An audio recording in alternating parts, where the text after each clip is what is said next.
e a gente vai abordar um desafio lógico.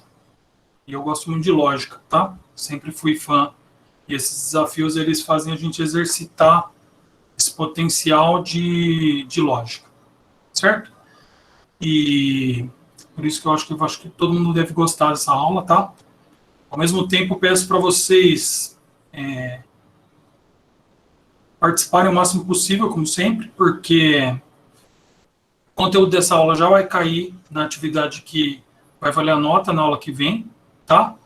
E então, como não vai ter tanto tempo assim para vocês estudarem e tal, então, se vocês já tiverem dúvida, quiserem tirar agora, sempre é mais fácil do que deixar para depois, né? Normalmente depois de ficar com preguiça e acha que vai achar online e acaba empurrando com a barriga e quando chega a hora da atividade já não tira dúvida, tá? Então, interrompam a hora que quiserem, tá? Eu ainda, eu acho que sim, eu vou seguir o modelo da outra, porque eu acho que vocês foram muito bem na outra, acho que aproveitou legal, tá? Então, acho que a ideia vai ser fazer a revisão, tá? Mas eu vou explicar aqui nos slides, tem um momento que eu vou falar disso, só que eu acho que eu vou subir um pouco o nível das perguntas e das alternativas, assim, para a gente conseguir aproveitar melhor tudo que foi estudado, tá? Também vou falar disso, tem uns slides aqui. Então, lembrando que o nosso curso ele é de informática, mas voltado para a parte de informação, comunicação e ciência, tá? E eu acho que para você conseguir ter evolução, você precisa participar e ser comprometido, tá? Isso é uma coisa que a gente sempre fala e é muito importante, né? Não é pouco importante, porque se você ninguém tem como enfiar nada na sua cabeça. Eu já expliquei isso para vocês que não tem como a gente colocar uma unidade USB aqui na cabeça e fazer upload do conhecimento. Depende de vocês quererem aprender, tá? E para isso vocês têm que se comunicar e ir evoluindo junto com o curso, tá? Como funcionará a atividade para entregar? Que alguns já perguntaram, eu fui adiantando, mas já vou repetir para todo mundo estar sabendo. Vamos tentar fazer durante a aula mesmo, durante a live. No finzinho da live, a gente vai fazer uma revisão de tudo que vai cair. E aí, no final, a gente abre para fazer o questionário, tá? Peço para que todo mundo que consegue vir já fazer e já ficar livre, tá? Só que eu acho que, da outra vez, o que eu errei foi deixar alternativas erradas muito fáceis, tá? Ficava um pouco muito claro qual era errado. Então, acho que dessa vez eu vou fazer o contrário, tipo, colocar alternativas que tem o conteúdo que a gente deu, mas que é de outra parte. Vocês têm que estar um pouco mais afiados para conseguir resolver, tá? Então, como vai ser assim um pouco mais difícil, e aí semana que vem é a semana que a gente não tem aula, certo?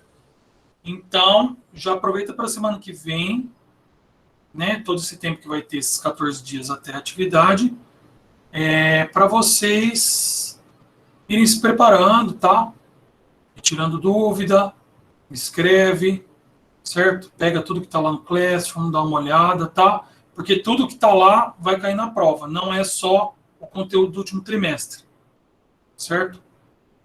Para ajudar, no final da aula, eu vou passar um link do simulado. A matéria da atividade vai envolver tudo que foi dado, desde a atividade de postar o vídeo no YouTube, até a parte de Google Documentos, a parte de planilha, a parte de Google Drive, e esse finzinho que a gente estudou, sistema operacional, rede, arquivo, tá? Parece ser muita coisa, mas é como eu falei, eu acho que as coisas que estão mais longe, eu posso fazer alternativas mais claras, né? Eu faço como se a resposta estivesse mais na pergunta, tá? E aí a parte que está mais perto, eu vou fazer umas dúvidas um pouco mais difíceis. Não precisa ficar com medo, tá? Se achar, por exemplo, que vai ser muito difícil, no final da aula a gente vai passar o link do simulado. O simulado hoje a gente não vai fazer, acho que não dá tempo de passar durante a aula, tá? Então, eu vou deixar para vocês fazerem em casa também. Isso para você aumentar a autonomia de vocês, tá?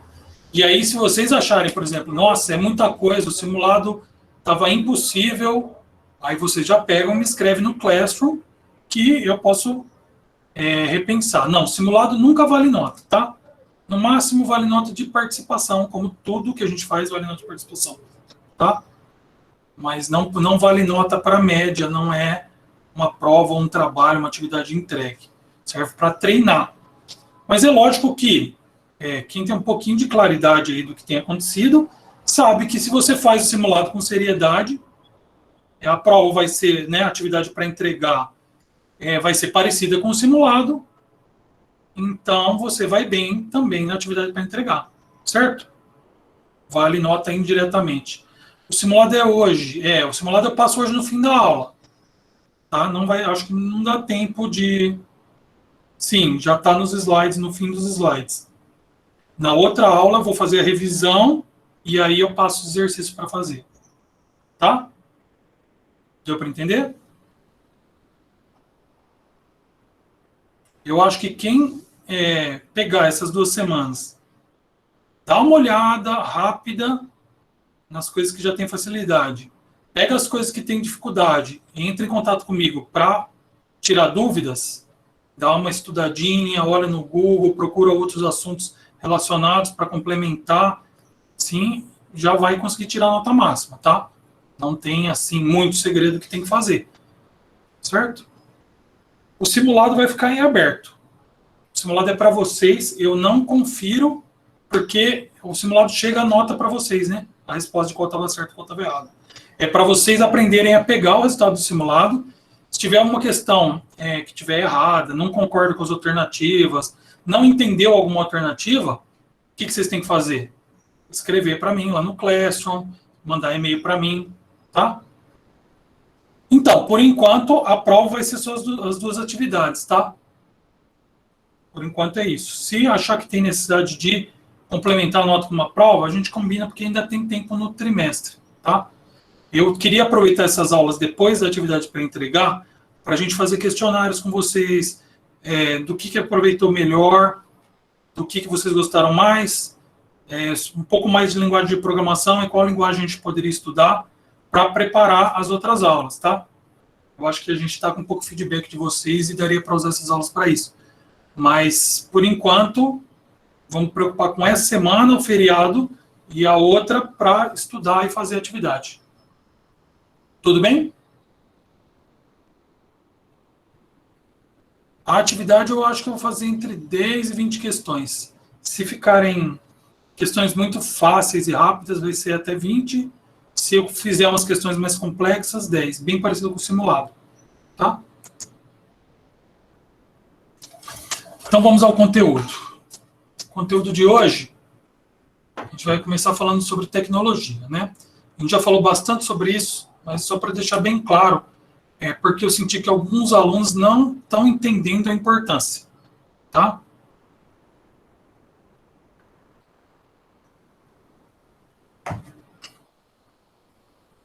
É para fazer durante esses 14 dias, até a próxima aula, não é para me entregar, tá? É para vocês fazerem, estudarem para a atividade que vai ter daqui a 14 dias. Tudo bem? Então, o que é tecnologia? Tecnologia, ela... toda vez que eu converso com colegas de outras áreas e parentes, assim, fala assim, não, tecnologia, nossa, tá vendo esse computador super fininho? Isso aí é tecnologia. Olha o celular de hoje em dia, nossa, tem um monte de coisa, isso aí é tecnologia. Nossa, hoje em dia, os dados trafegam na velocidade muito rápida. Isso é tecnologia. Então, é verdade isso aí, tá? Esse aqui é um dos primeiros modelos de modem que teve.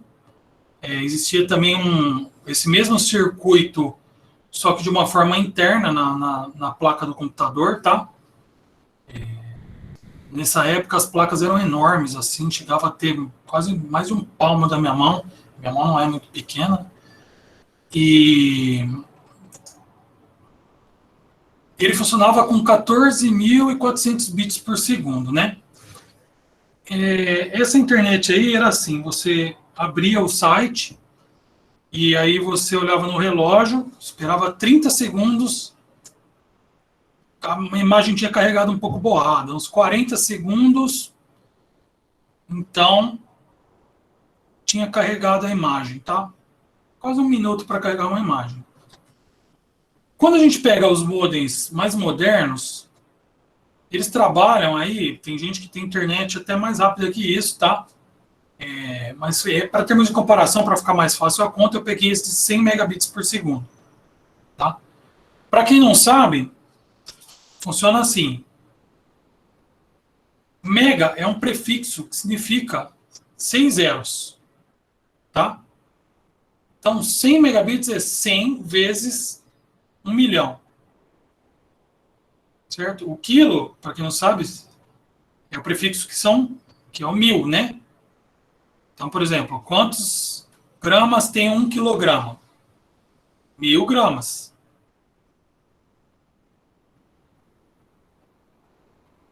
Olha lá, o Arthur está falando que a dele é 240. Você recebe o dobro que isso, né? Que é 200. Tá? Vamos comparar uma com a outra? Ó, 100 megabits, então, é 100 vezes 1 milhão de bits a cada segundo. Comparado com aquele cara lá, né, que era 14.400, isso deve ser 97, 98, ainda usava esse tipo de modem. Então, isso aqui dá 6.944 vezes mais rápido. Tá? Então, enquanto aquele outro levava 40 segundos para carregar uma imagem, esse cara aqui consegue carregar um filme do Netflix em HD em menos de 10 minutos. Não, professor, mas ele carrega o filme inteiro automático em 1 milissegundo, que eu coloco play, ele já começa a tocar. Não, não é assim que funciona, tá? O que ele faz é carregar um certo buffer do começo do filme, tá? E ele carrega pontos-chave de buffer.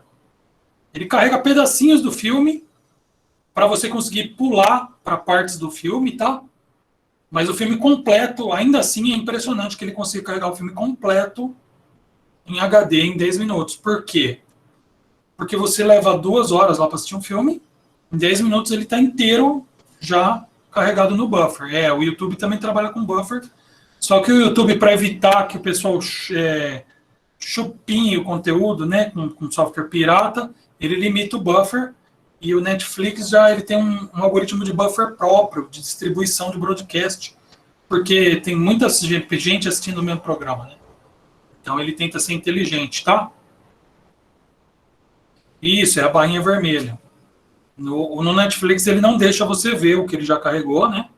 Essa barrinha vermelha às vezes falha, porque pode ser que no meio tem algum erro, aí ela volta. Todo mundo que já brincou de mexer aquela barrinha sabe como ela funciona, tá? Alguém sabe? Ô, Ricardo, Pode falar. eu não sei se é só na minha barrinha do meu celular, mas agora eu não consigo mais, tipo, fica aquela barrinha cinza, a barrinha vermelha e aquela bolinha. Uhum. Eu tenho que ir na bolinha e arrastar pra frente. Antes eu podia simplesmente só clicar na barrinha cinza e ia. Agora não vai. Provavelmente deu algum erro no aplicativo do YouTube. Às vezes compensa tentar desinstalar e reinstalar. Só que como é coisa integrada do celular, não é tão fácil, né? Às vezes pode tentar achar algum tutorial de como é que faz isso.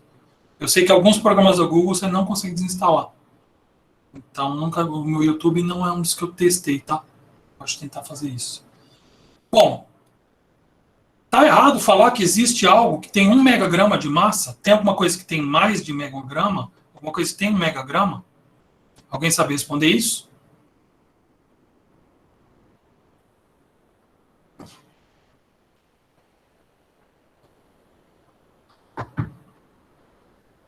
Megagrama, tá errado falar megagrama? Não tá errado, tá? É a notação científica. A Terra tem muito mais que 1 megagrama, né? Porque é muito mais que 1 milhão de quilogramas, certo? E a megagrama é como 1 quilo, tá? Não tem problema nenhum usar. A gente usou isso aqui para mostrar que o que é o mega, que tem tanto na computação, né? A computação evolui muito rápido e chegar as coisas em mega muito... Né? Hoje em dia tem HD de teras e vai chegar uma hora que vai ter internet disso também, tá? O Lucas acho que respondeu a pergunta ali, né? Então a resposta para o que é tecnologia é que aparelhos eletrônicos, computadores rápidos, é só isso que é tecnologia? Então eu coloquei uma poesia da Cássia Eller, que ela pergunta que as pessoas querem saber quando vai ter raio laser mais barato, né? Tipo, é uma metáfora para dizer que a gente é viciado, né, em tecnologia e essa música, inclusive, eu acho que é de da década de 90, ela já tinha antecipado isso, né? A Cássia Eller faleceu já faz muitos anos. Não, tecnologia não é só, tá? Computadores, celulares, modems, tá? Se você perguntar para um biólogo o que é tecnologia para ele vai falar, nossa, tecnologia é aquele microscópio que tem lá no laboratório, que eu faço pesquisa lá, que, nossa, ele vê tudo. Dá para ver cada detalhe da célula, né? Tipo, eu coloquei um microscópio aqui. Se você perguntar para um arqueólogo, ele vai falar, nossa, a arqueologia está super tecnológica hoje em dia, certo? Porque hoje em dia tem o teste do carbono 14. Se você entender por que o teste do carbono 14 é importante para o arqueólogo, né? Porque ele consegue descobrir a data das coisas, tá? Note como cada vez mais a ciência ela é interdisciplinar, né? Porque aqui a biologia está altamente dependente de uma física ótica avançada para criar um microscópio, né? Inclusive, hoje em dia, os microscópios mais avançados são eletrônicos, né? Que eles disparam feixe de elétrons, tá? Consegue pegar coisas minúsculas como vírus, né? E a mesma coisa que o carbono 14 também é envolvida com física, né? Porque tem a ver com o decaimento, da radiação da matéria, tá? Então, para complementar isso aqui, eu não vou ficar filosofando, tal, o que é tecnologia, tá? Eu acho que deu para entender mais ou menos que não é só isso, mas eu gostaria que para a próxima aula, como já vai cair na atividade, né, vocês pesquisem o que é tecnologia. E pode me pedir ajuda quando precisar, tá? Mais uma vez, não é para entregar, é para você estar afiado com os conceitos que a gente vai abordar na aula daqui para frente. Mas por que a gente está falando disso nessa altura? Tá? Porque alguns alunos, quando me escrevem, eles não querem estudar programação, eles não querem estudar computação, tá? E a consequência disso é que eles vão ficar tecnologicamente atrasados, tá? Poderia ignorar e falar, não, eu não vou ensinar para certos alunos e maravilha, eu vou pegar um pouco mais leve, tá? Não foi o que eu fiz esse ano, principalmente no começo a gente pegou um pouco mais pesado, tá? Agora no final, de novo, eu voltei a pegar um pouco pesado, mas eu acho que a resposta da segunda pergunta. É importante estar tecnologicamente atualizado? Não, o trabalho não é pesquisa sobre tecnologia. Você vai fazer isso por sua conta, tá? O trabalho envolve pesquisar tecnologia para responder as perguntas da atividade na próxima aula. Então, mais uma vez, indiretamente sim, diretamente não. Lembrando que o meu objetivo não é que todo mundo saia com um diploma de programador para depois chegar à faculdade e, já sou programador, só quero meu diploma de computação. Não tem a ver com isso. O problema é que o básico de computação não é fácil de delimitar, tá? O que muitas escolas acabam fazendo, infelizmente, é simplesmente tirando a computação do currículo.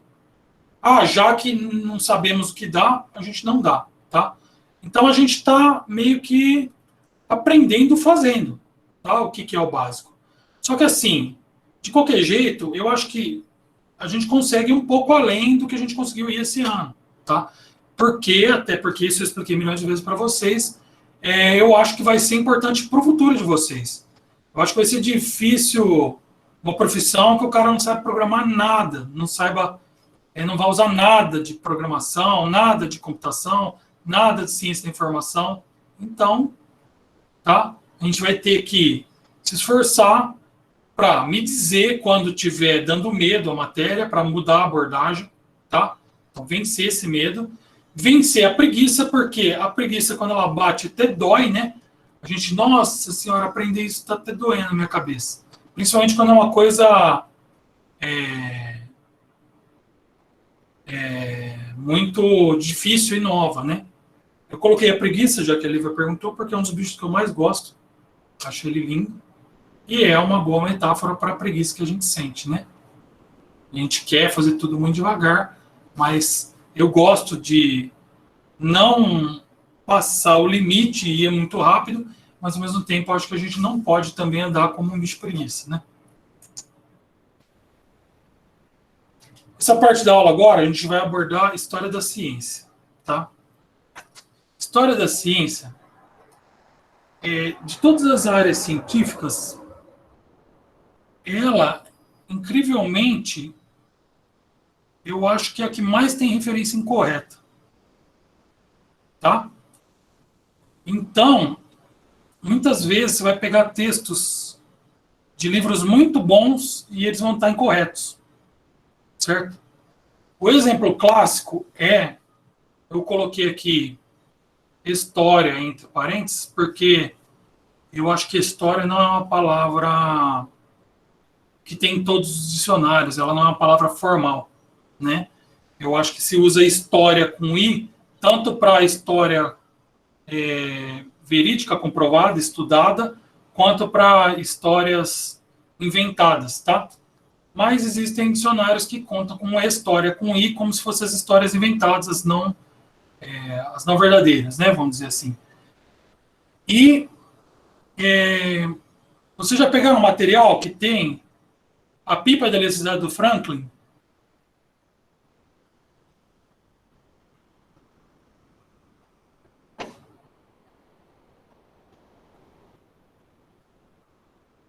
Essa história aí, ó, falava que o Benjamin Franklin descobriu a eletricidade porque ele pegou um fio condutor de eletricidade, colocou uma chave na ponta e aí ele soltou uma pipa e ficou esperando tomar um raio.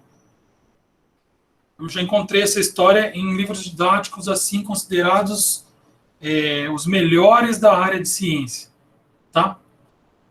Essa história ela é no mínimo incorreta, né? Porque não consta que o Benjamin Franklin morreu tostado com raio, tá? E provavelmente é o que aconteceria se ele tivesse feito dessa maneira, né? Então. Engraçado como a gente, quando escuta uma história, a gente gosta de fantasiar que ela aconteceu mesmo, né? Tá?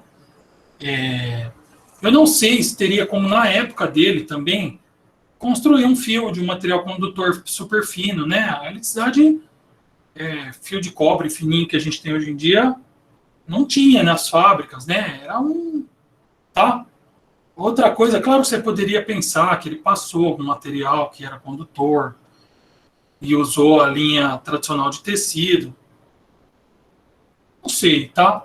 Só sei que a maior parte dos autores que eu li de história da ciência diz que é inverídico, que sim, existem esboços parecidos com os do Leonardo da Vinci, dessa pipa, assim, tipo, uma coisa meio loucura, uma ideia que ele colocou, assim, como um projeto, mas ele nunca foi executado, tá?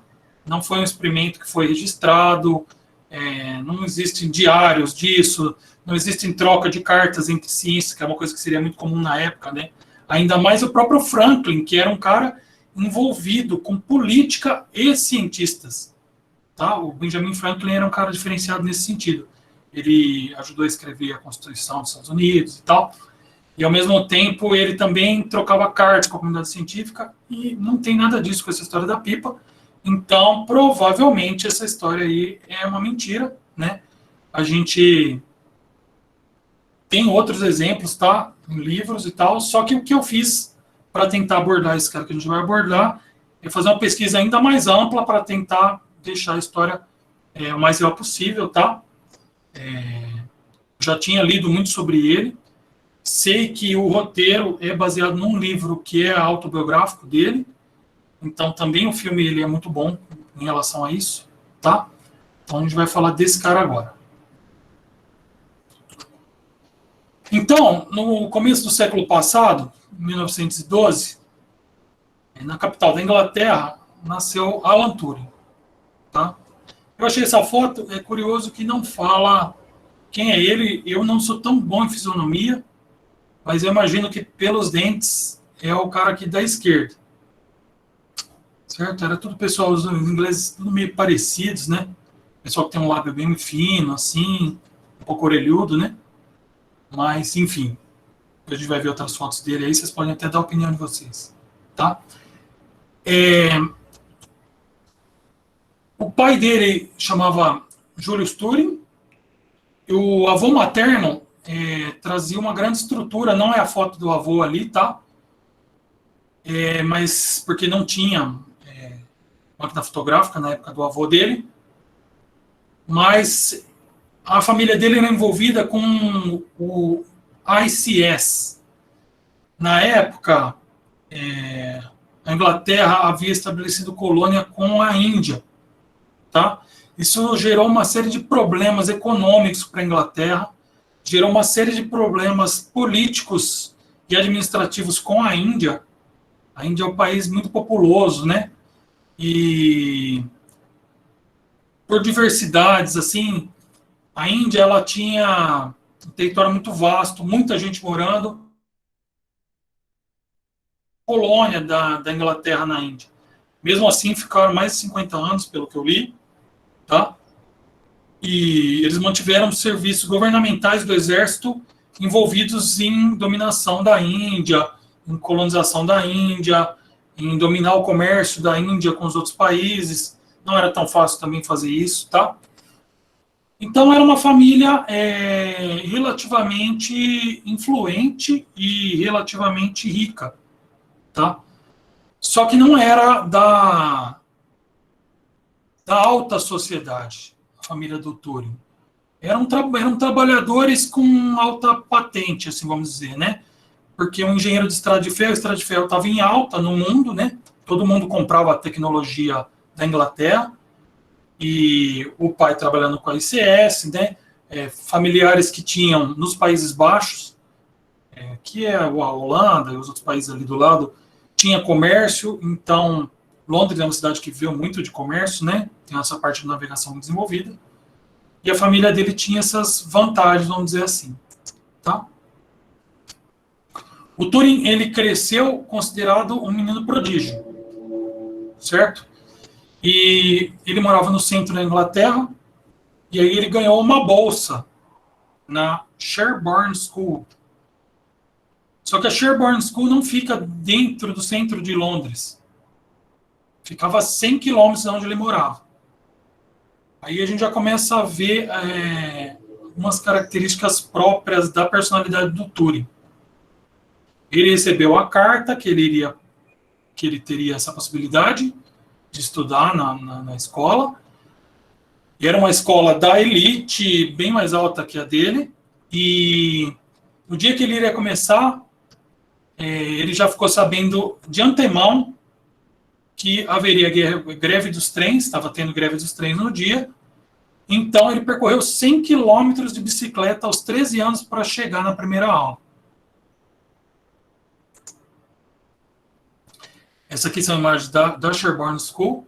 Dizem que os livros de mago de hoje em dia tal, sempre descrevem os castelos e as escolas de magos baseados nesse tipo de arquitetura, né? Tá? Alguns autores que eu encontrei mostram que os professores falavam que durante a Sherborne School ele era muito aéreo e as ideias dele eram não convencionais, tá? E aí ele não era um cara assim considerado um dos que iria ser um gênio, não foi indicado para continuar os estudos. Mesmo assim, ele continuou brigando para continuar a carreira dele E aí ele chegou a fazer matemática na Universidade de Cambridge. A Universidade de Cambridge hoje em dia, até hoje está entre as top aí do mundo, tá? E em 1934 ele acabou a graduação já sendo um dos melhores da turma, né? E um dos melhores em desempenho de toda a universidade, tá?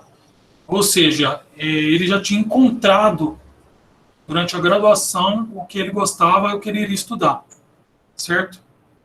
E que ele já tinha melhorado também um pouco a parte social dele com os próprios professores, né? Que nessa época não era tão fácil, né? Os professores não eram tão acessíveis, vamos dizer assim, ainda mais na Universidade de Cambridge, que era tudo muito, um pouca didática e muita cobrança, vamos dizer assim. Depois que ele acabou a graduação, ele foi para a Universidade de Princeton e também foi um dos melhores alunos lá na parte de criptografia, tá?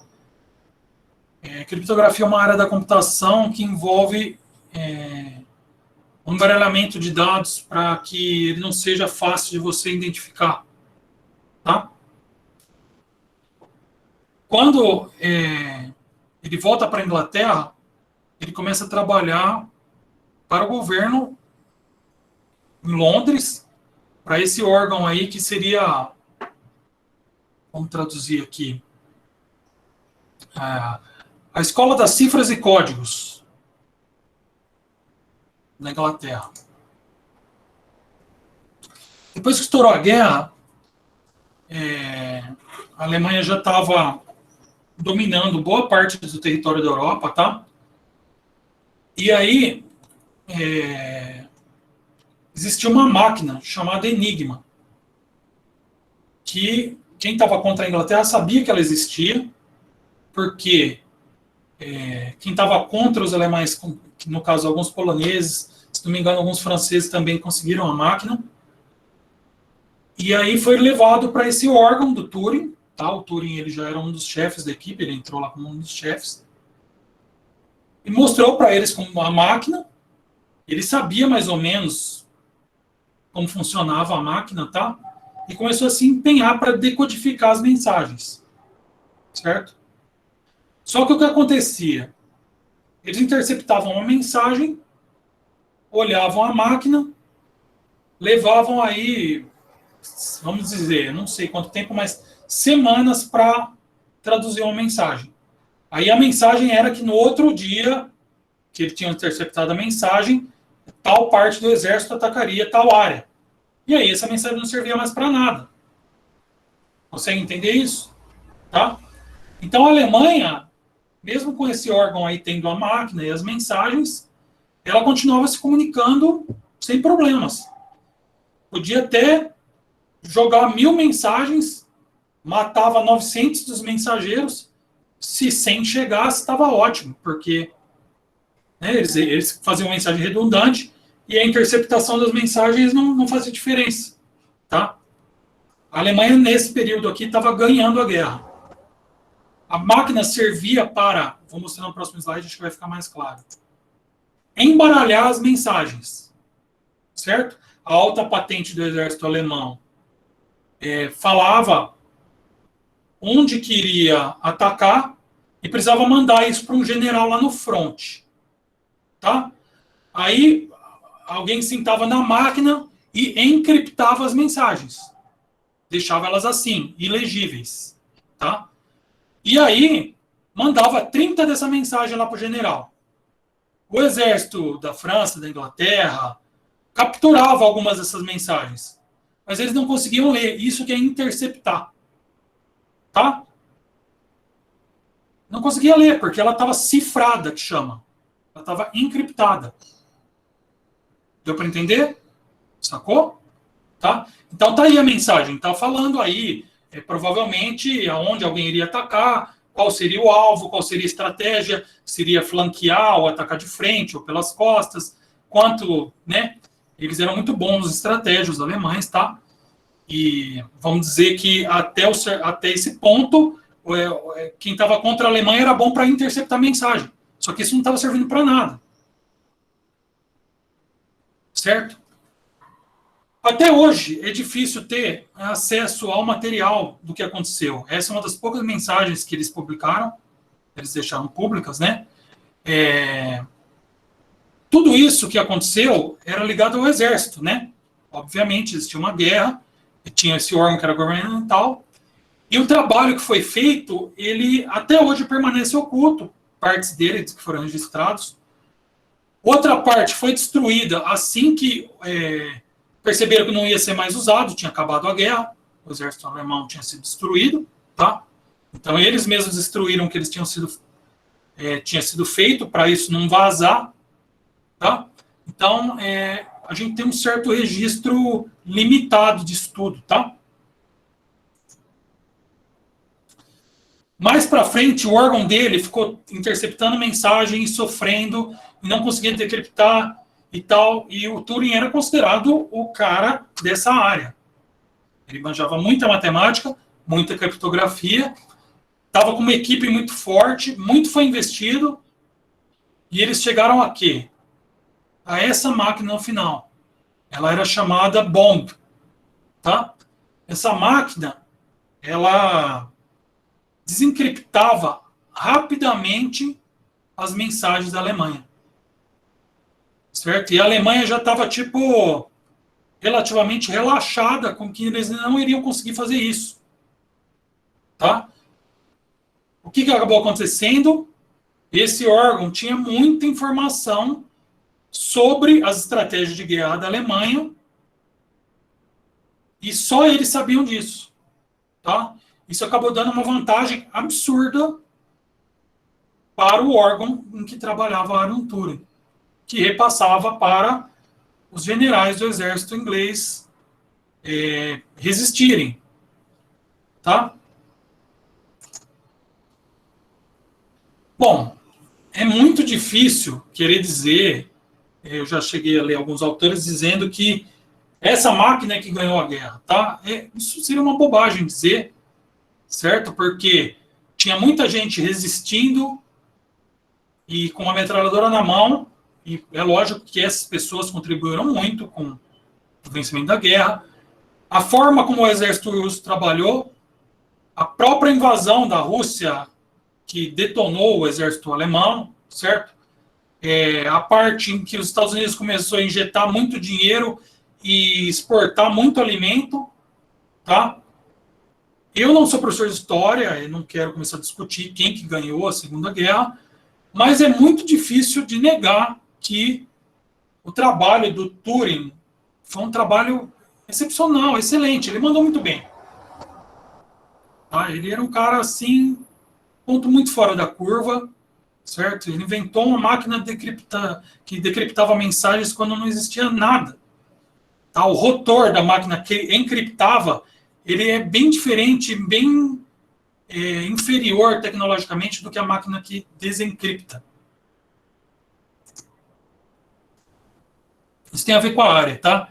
Encriptar normalmente exige um poder computacional bem menor do que desencriptar.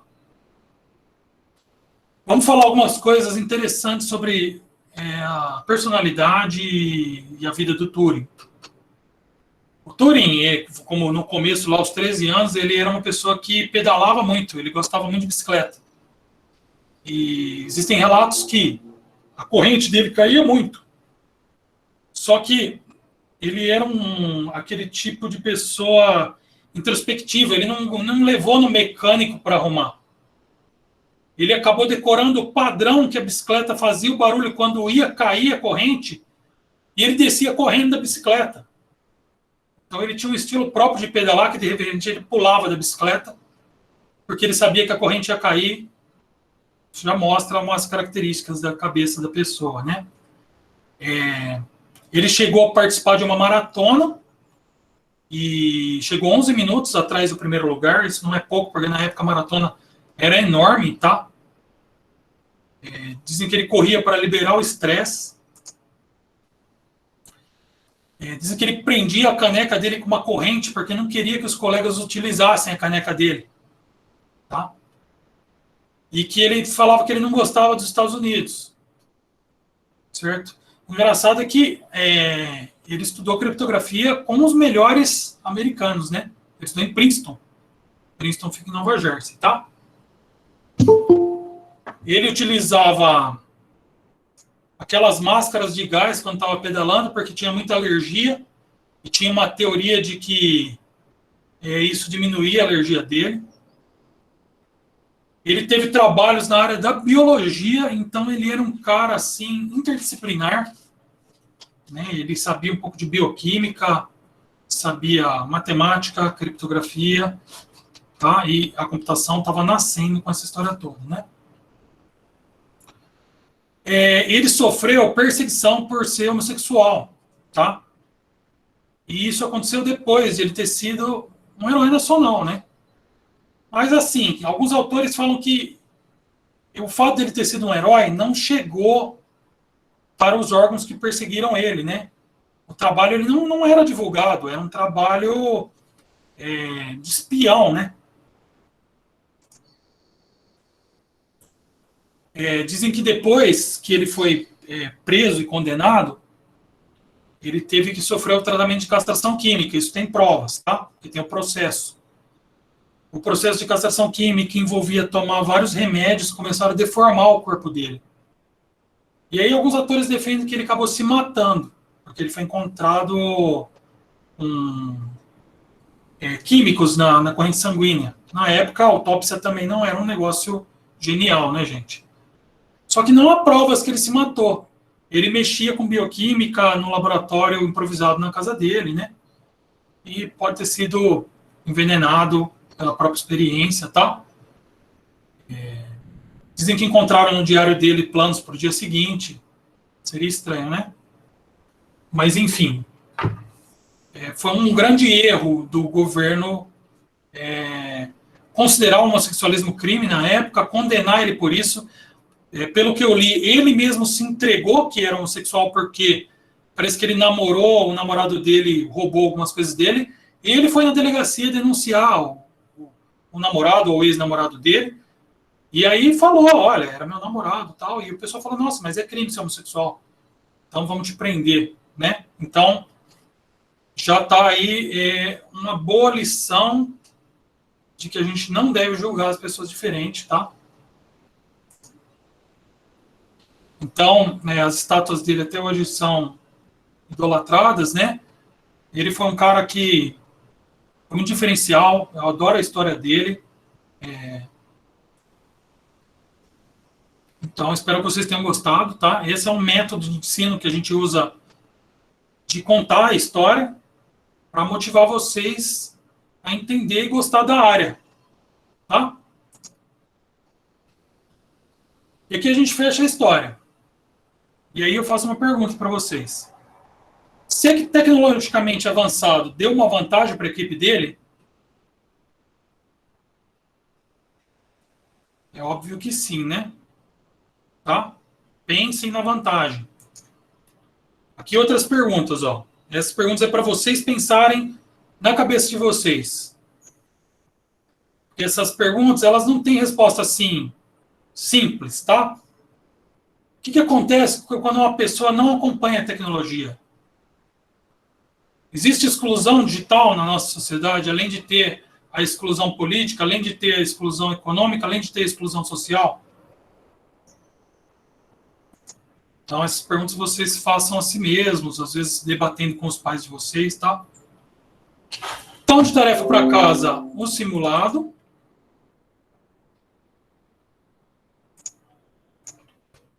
Claro que eu vou postar depois também os slides. Vocês têm aí 14 dias para fazer esse simulado. Eu quero fechar a aula passando para vocês esse videozinho, acho que tem 1 minuto e pouco, tá? É o enigma de Halloween de lógica. Tem tudo a ver com a nossa história, certo? É da Escola Crescente. Eu encontrei online, tá? Eu não estou fazendo propaganda da escola, não estou ganhando nada para isso, não tem nada a ver com isso, tá? Só gostei muito do enigma, ela estava online, e eu acho que vocês também vão gostar, tá? Descobri depois que a escola é de São Carlos. São Carlos é uma cidade diferenciada nesse sentido, tá? Porque tem as universidades e tal, então tem muita gente diferenciada aqui, Isso mostra, tipo, eu encontrei um vídeo de uma escola aqui que é muito bacana.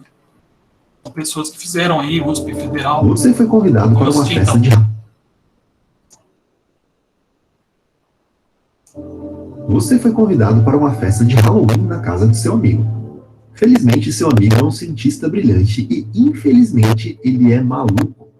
Para dar mais realismo à festa, ele decidiu criar alguns adereços interessantes.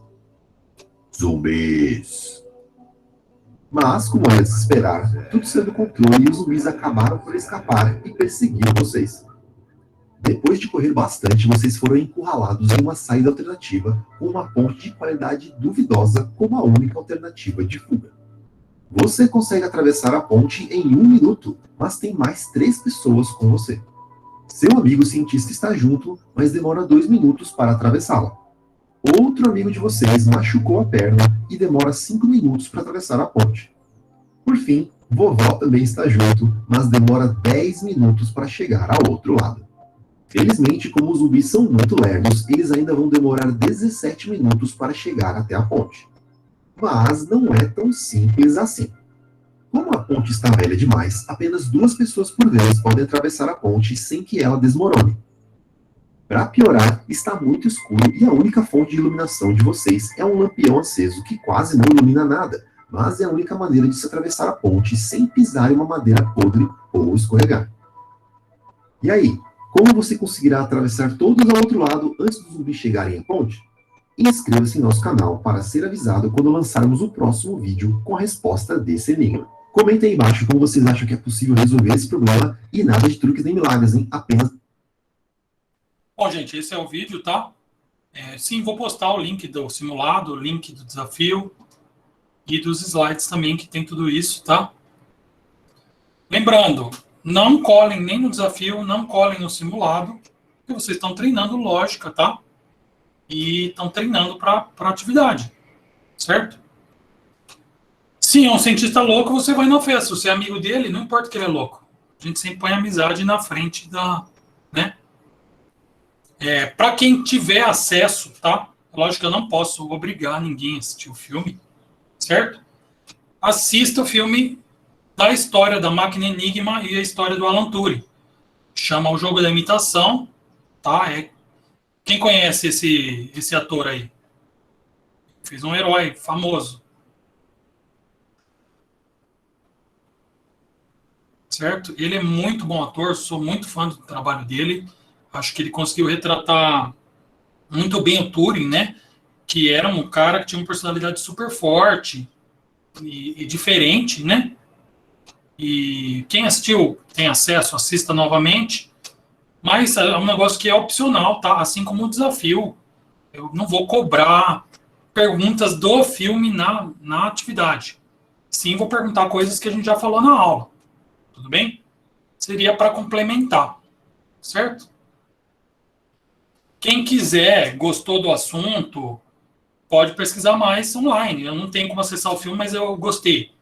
Tudo bem, pesquisa sobre a própria máquina de Turing. Por que isso tem a ver com computação? O professor é louco, ele ficou dando aula de criptografia, tá? A aula era para ser de computação. Eu sou um cara muito interdisciplinar e sim, tem a ver com computação, tá? Só que não esqueçam que essa história de pai de alguma coisa é sempre bobagem, tá? Turing não é pai de nada, assim como a Ada Lovelace não é a mãe, tá? Porque ela foi uma das criadoras aí das primeiras teorias, ela era muito boa, mas ela não faria nada sem o que o babá ensinou para ela, assim como Turing não faria nada sem o que ele leu da própria Ada e dos matemáticos que trabalharam com ele, certo? A ciência, ela é o máximo possível colaborativo, tá? E não tem nada a ver esse negócio de pai de uma área ou de outra. Tudo bem? Alguém ficou com alguma dúvida? Quer perguntar alguma coisa? Falar alguma coisa?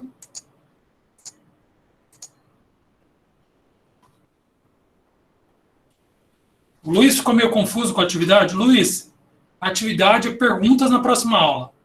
As outras coisas você vai fazer sem entregar, tá? É só para você estudar.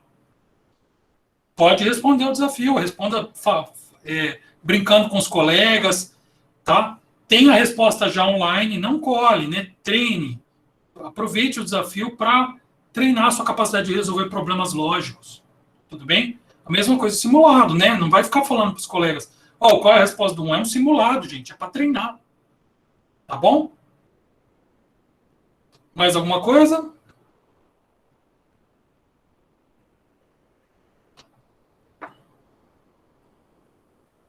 Então, gente, fechamos por hoje, tá? Espero as dúvidas de vocês no Classroom ou por e-mail. E é isso aí. Muito obrigado aí pela atenção de vocês. Uma boa semana, bons estudos, tá? Preparem-se para a atividade na próxima aula. Bom feriado para vocês também.